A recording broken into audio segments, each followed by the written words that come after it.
Jadi pebisnis yang bagus adalah pebisnis yang mampu melihat problem.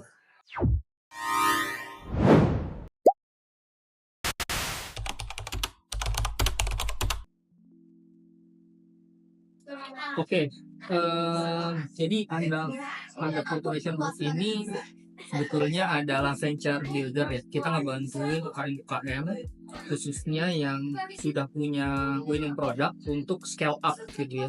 Scale up-nya bisa 2-3 kali lipat sampai ujungnya IPO.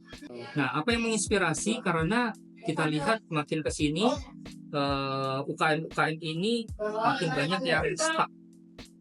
Mereka sudah punya produk bagus, cuma begitu-gitu aja, bertahun-tahun, dan itu sayang banget gitu. Maksudnya mereka punya potensi besar, tapi nggak dikembangin hanya karena nggak tahu how to developnya, how to manage-nya gitu ya.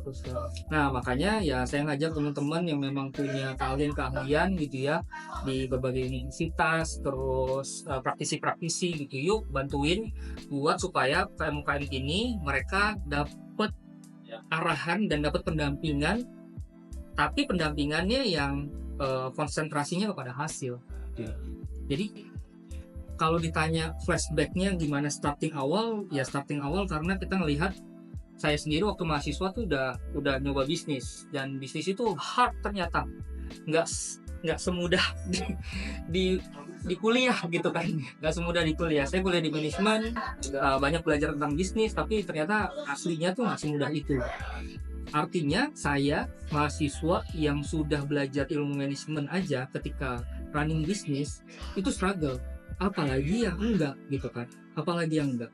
Dan akhirnya belajar di situ ya kita melihat, ayo deh kita bantuin UKM yuk. Nah dari situ start di 2010, alhamdulillah berkembang, klien-kliennya makin banyak, kita juga bantuin banyak banget UKM sampai mereka sampai mereka terus berkembang. Sekarang sudah alhamdulillah cukup banyak yang memang sukses.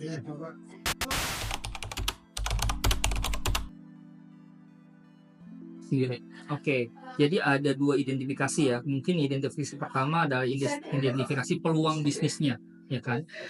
Bisnis itu hadir karena adanya problem, gitu. Jadi pebisnis yang bagus adalah pebisnis yang mampu melihat problem. Dia punya banyak perspektif. Ini mungkin yang nggak banyak orang sarankan gitu ya. Padahal pebisnis yang handal itu adalah pebisnis yang bisa merasakan problem dari banyak perspektif, sehingga dia punya gambaran yang lebih lengkap gitu kan. Karena ada problem maka dia bisa mencari solusi. Karena ada solusinya maka terjadilah bisnis gitu. Nah, identifikasi problem yang bagus tuh kayak gimana? Yang pertama adalah banyak orang yang ngerasain problem itu. Orangnya cukup banyak. Dan yang kedua, orang yang cukup banyak ini willing to pay, mau bayar untuk menyelesaikan problem tersebut. Nah, kalau udah ada dua komponen ini, itu peluang yang bagus, ambil gitu ya. Tinggal nanti identifikasi apakah kompetisinya sudah tinggi, apakah kekuatan kita bisa masuk industri ini dan lain-lain gitu ya. Itu adalah hal turunan yang memang harus dipersiapkan secara matang. Tapi kunci di awal untuk identifikasi tadi, identifikasi problemnya dan identifikasi jumlah orang dan willingness to pay-nya. Habis itu udah bisa bisnisnya jalan. Itu sebetulnya konflik yang konstruktif ya, konflik yang membangun. Justru harus ada perdebatan, harus ada counter terhadap satu konsep. Jadi kita tadi identifikasi problem, kita identifikasi solusi, bikin bisnis model. Karena timnya nggak cuma satu, kan kita bikin bisnis mungkin beberapa orang gitu ya dalam satu tim. Di sana ada diskusi, di sana ada counter opini, itu malah bagus banget. Yang harus dipegang sama semua anggota tim adalah kita harus terbuka terhadap semua pendapat dan konsentrasi ke solusi. Ujungnya kita mencari opini yang terbaik. Ujungnya kita mencari opini yang terbaik yang bisa diimplementasikan sehingga produk kita dan bisnis model kita jauh lebih strong dari sebelumnya. Justru itu bagus. Yang bikin destruktif itu kalau misalnya sudah mulai ada rasa ketidakadilan. Misalnya si A merasa dia kerjanya lebih rendah, lebih lebih santai, saya kerjanya lebih banyak, kok dapatnya sama gitu. Nah, ini semua harusnya bisa diselesaikan dengan kesepakatan yang jelas dan pembagian tugas yang jelas di depan. Pembagiannya berapa, pembagian tugasnya berapa. Kalau udah sama-sama setuju gitu kan, go ahead. Kalau di tengah jalan ada negosiasi ulang dan semua tim member menerima, itu fine-fine aja. Tapi balik lagi tadi, ini kan demi kebaikan bersama juga. Jadi harus turunkan ego memang. Kalau sudah bisnis kita berkelompok gitu ya, bisnis beberapa orang, foundernya beberapa orang, ya memang harus turunkan ego supaya bisnis tetap jalan.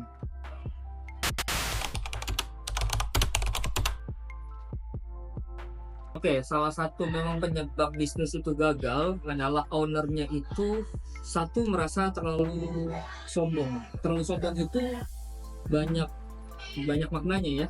Satu, dia sombong terhadap produknya, merasa produknya udah paling baik. Jadi ketika datang saran, ketika datang kritikan, ketika datang masukan dari konsumen, dari vendor, dari rekan kerja dia dan lain-lain, dia tutup mata.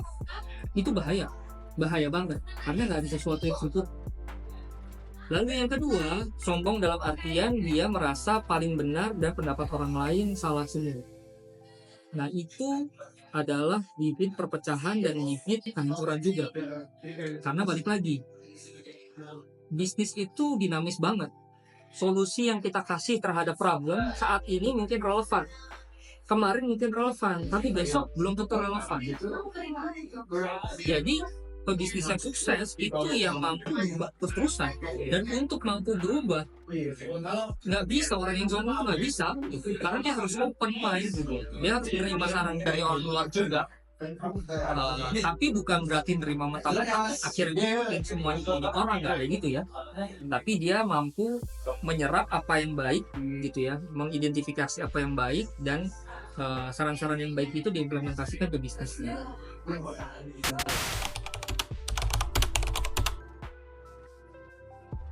Oke, yang pertama, kalau mau jadi wirausaha yang sukses, khususnya buat yang masih muda nih, buat yang masih muda, kalian harus berpikir untuk bikin bisnis atau solusi terhadap permasalahan yang memang relevan dalam jangka waktu yang cukup. Nggak mesti sangat panjang, tapi jangan hanya jangka pendek. Ini caranya seperti apa? Ini caranya kalian harus sering-sering ngobrol sama calon customer. Kalian sudah identifikasi problemnya, kalian sudah identifikasi target pasarnya, kalian banyak ngobrol sama mereka. Supaya apa? Supaya kalian dapat masukan. Karena apa yang ada di otak kalian, biasanya yang terpikir pertama kali, itu salah. Kalian mungkin kepikir, Eureka, wah ini idenya bagus banget. Jangan langsung eksekusi. Karena biasanya ide pertama itu banyak yang menipu. Kalau kalian Eureka, ide pertama langsung eksekusi, jangan, bahaya. Apa yang harus dilakukan? Kalian harus gali lagi counter ide itu. Counternya dari mana? Counternya dari langsung target market yang memang sesuai sama target marketnya gitu ya. Lihat counter, kalau ternyata nanti ada masukan-masukan yang bagus, ya kalian harus terima juga gitu. Bukan batu yang gak nerima masukan sama sekali. Lalu yang ketiga, selalu selalu tidak puas terhadap pencapaian. Karena tadi kalau kita sudah bikin satu produk dan itu ternyata winning dalam jangka waktu tertentu, jangan pernah puas sama itu. Karena kalau ketika kalian puas, kalian akan berhenti berinovasi. Kalau berhenti berinovasi berarti itulah kesempatan kompetitor untuk nyalip kalian. Kalau kalian nggak puas, berarti kalian akan gali lagi, perkuat produk yang sudah ada, perkuat ekosistem yang sudah ada, dan benar-benar nggak berhenti sampai jadi yang nomor satu. Dan ketika sudah jadi yang nomor satu pun, dia jangan berhenti. Karena kalau udah berhenti, nanti akan seperti perusahaan-perusahaan yang besar yang sudah terlalu nyaman dan akhirnya turun. Itu sih.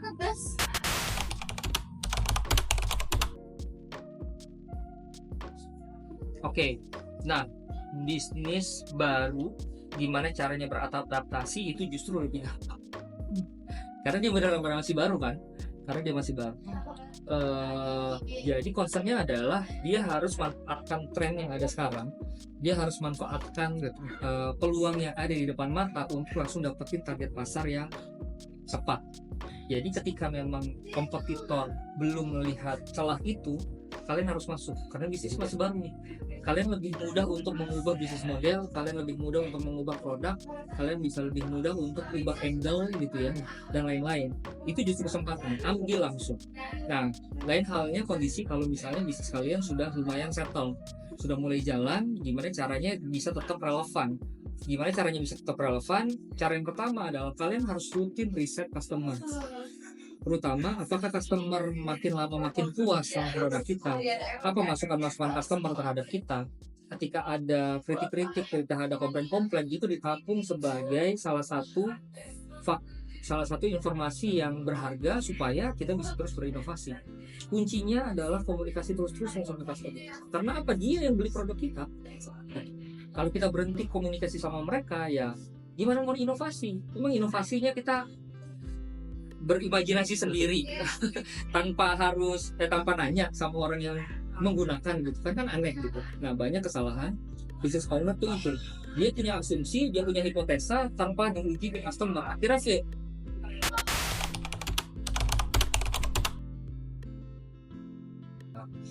Oke. Nah, jadi salah satu challenge terbesar di dunia bisnis sekarang adalah SDM yang punya skill, SDM yang mahir. Karena bagaimanapun bisnis itu running by human. Walaupun kita develop teknologi, tapi teknologi kan running by human. Teknologinya develop by human. Kita punya tantangan besar di sana.